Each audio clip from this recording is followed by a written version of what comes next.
नमस्कार मित्र हो, मी गार्गी. माझ्या शब्द निरंतराच्या प्रवासात तुम्हा सर्वांचं मनापासून स्वागत. चितमपल्ली सरांनी लिहिलेल्या पाखर माया या पुस्तकाचा परिचय मी आपल्याला करून दिला होता. आज त्याच पुस्तकातील एक सुंदरसा लेख आपण अभ्यासू. पावसाचं झाड, एक सुंदर संधिप्रकाश.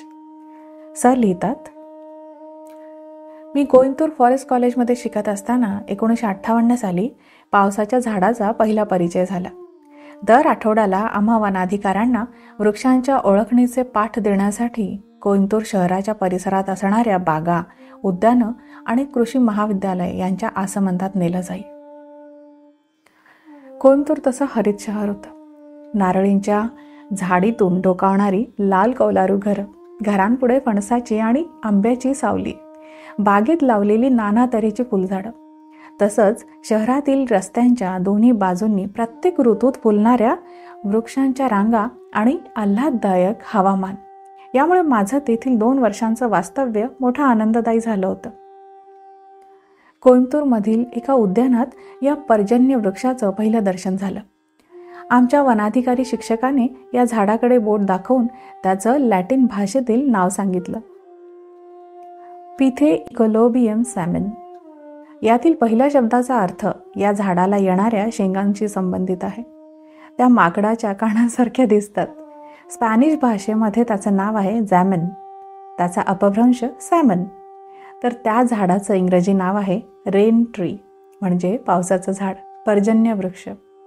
आमचे वनाधिकारी शिक्षक हरिसिंगानी सर वृक्षांची अशी काव्यमय ओळख करून द्यायचे. त्यामुळे वृक्षांची शास्त्रीय नावं लक्षात ठेवायला अवघड असूनही ती सहज आठवणीत राहत. मी त्या उंच भव्य झाडाकडे पाहत होतो. सारं झाड हिरव्यागार दाट पानांनी भरून गेलेलं.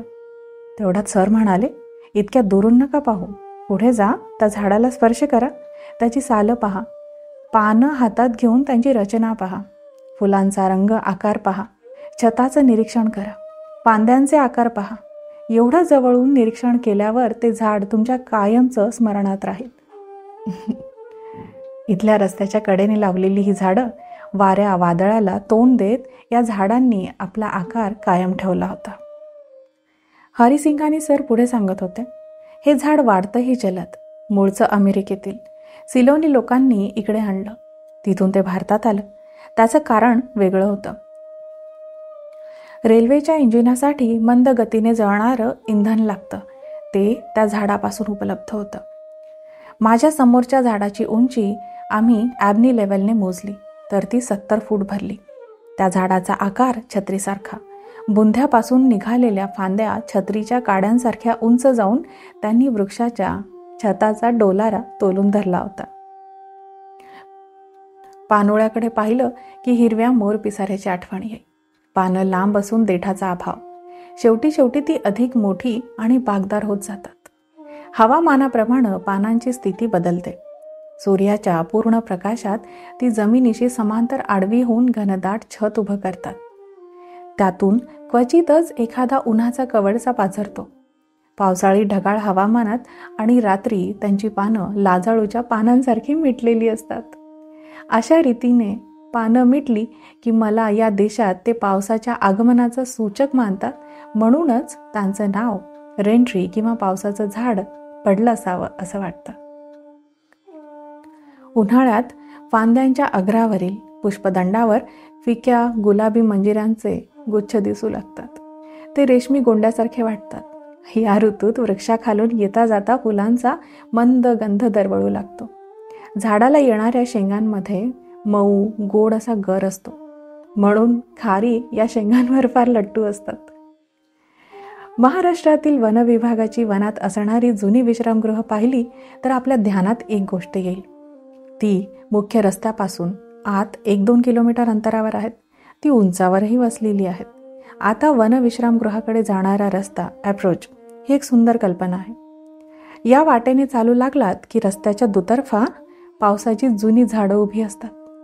त्यात मधूनच शिरीष वृक्षांचं मिश्रण असलं तर तीही त्यामध्ये सहज विरून गेलेली असतात. ती दोन्ही झाडं दिसायला सारखी म्हणून पावसाचं झाड विलायती शिरीष म्हणूनही ओळखलं जातं.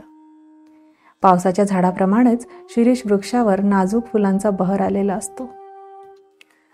झाडावरील गतवर्षाच्या शिरीषाच्या शेंगांच्या पापडीमधील बी हवेमुळे रुणूझुणू वाजत असतं. पुष्पांचा सुगंध आसमंतात दरवळलेला असतो.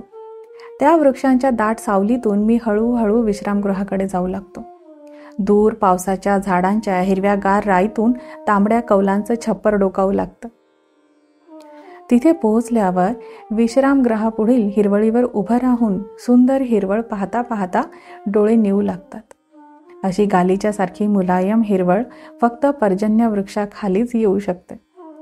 झाडाची ही उपयुक्तता आणि सौंदर्य ज्या वनाधिकाऱ्यांनी जाणलं तो सौंदर्य सृष्टीचाच असणार. हिरवळीवर वेताच्या खुर्च्या ठेवलेल्या. प्रवासामुळे थकल्याने मी खुर्चीत बसून समोर पाहतो तर घनदाट जंगलात असलेल्या पर्वतांच्या रांगा निळ्या निळ्या होत क्षितिजावर विलीन झालेल्या दिसतात. रानपाखरांची सुस्वर गाणी ऐकतच मी चहा घेत घेत समोरच्या दृश्याकडे पाहत असे. पावसाच्या वृक्षांनी सुशोभित असलेली राई बघत राहणं हा एक विलक्षण सौंदर्य अनुभव आहे. हिवाळ्यातील एका सायंकाळी मी हिरवळीवर बसून या दृश्याकडे पाहत होतो. हिवाळ्यात सायंकाळी लवकर अंधारू लागतं. संधीप्रकाश अल्पकाळ टिकतो. दिसतो न दिसतो तोच काळोखात विलीन होतो. परंतु मला समोर एक अभूतपूर्व देखावा दिसत होता. संधीप्रकाशाची वेळ निघून गेल्यावर पुन्हा तिथे जिकडे तिकडे सुंदर संधीप्रकाश दिसत होता. मला कबीराच्या दोह्याची आठवण झाली. सब अंधेरा हट गया, दीपक देखा माही. हा अनुभव मी माझ्या रसिक मित्रमैत्रिणींबरोबर घेतला आहे. परंतु त्यांना त्यातील गूढ सांगितल्याशिवाय सृष्टीतील ही किमया त्यांच्या लक्षातच येत नसे. एकदा त्यांच्या ध्यानात आलं की मग शब्दांची गरजच उरत नसे. सूर्य आकाशात प्रकाशत असताना एकाएकी आभाळ येऊन सूर्य दिसेनासा व्हावा. काही वेळाने विरळ ढगांआडून प्रकाश पाझरावा. पावसाचा नुसता शिडकावा व्हावा. असे अलौकिक सुंदर परिणाम सभोवताली दृगोच्चर होत होता.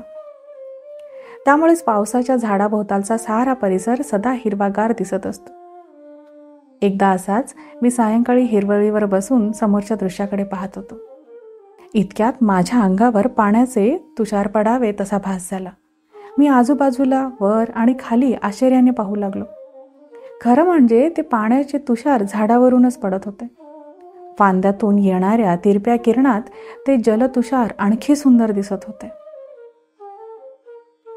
मी चौकीदाराला हाक मारली. तो अदबशीरपणे पुढे येऊन उभा राहिला. पाण्याचे तुषार त्याच्याही अंगावर पडत होते.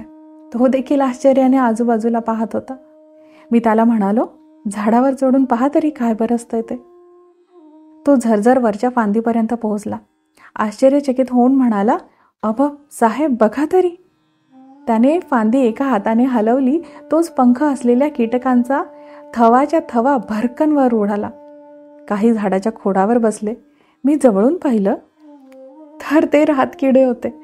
आता ते रातकिडे उडून दुसऱ्या झाडांकडे गेले. तसा वरून येणारा पाऊस थांबला. चौकीदाराने एक फांदी खाली टाकली.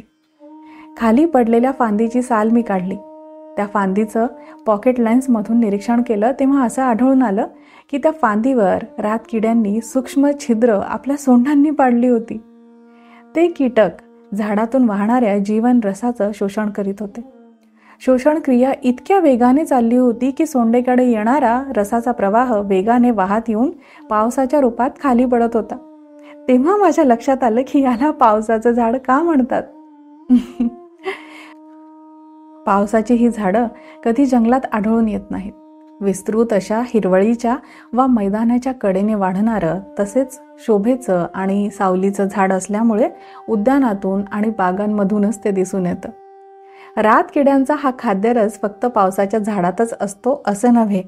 नवेगाव बांध, नागझिरा आणि मेळघाट इकडील वनातून भटकत असताना साग, धावडा, कुसुंब इत्यादी वृक्षांवरूनही असेच पाण्याचे तुषार अंगावर पडण्याचा अनुभव मी कैक वेळा घेतला आहे. परंतु रातकिड्यांना पावसाचं झाड अधिक आवडत असावं. या कीटकांना आकर्षित करायचं तर पावसाची झाडं लावायला हवीतच. त्यामुळे आजूबाजूचा परिसर हिरवा राहीलच, परंतु रातकिड्यांच्या संगीताचाही लाभ घेता येईल. छान आहे ना लेख हा. इथं हा छानसा लेख सर संपवतात. मित्रो, सरांनी लिहिलेला हा लेख वाचल्याच्या नंतर मी या झाडाचा शोध घ्यायला सुरुवात केली. तोपर्यंत माझ्या लेखी हे झाड अस्तित्वात नव्हतं. परंतु या संदर्भानंतर ते झाड मी शोधलं आणि नंतर त्याचं नीट निरीक्षण केलं. आणि मला पूर्ण खात्री आहे की तुमच्यापैकी कित्येक जण आता मात्र या झाडाचा शोध नक्की घेतील. चला तर हा लेख तुम्हाला कसा वाटला हे मला नक्की कळवा. आता मी थांबते. आपण लवकर भेटू एखाद्या छानशा पुस्तकासह किंवा एखाद्या छानशा लेखासह. तोपर्यंत आजच्या या लेखावर चिंतन करा, भरपूर वाचन करा. धन्यवाद.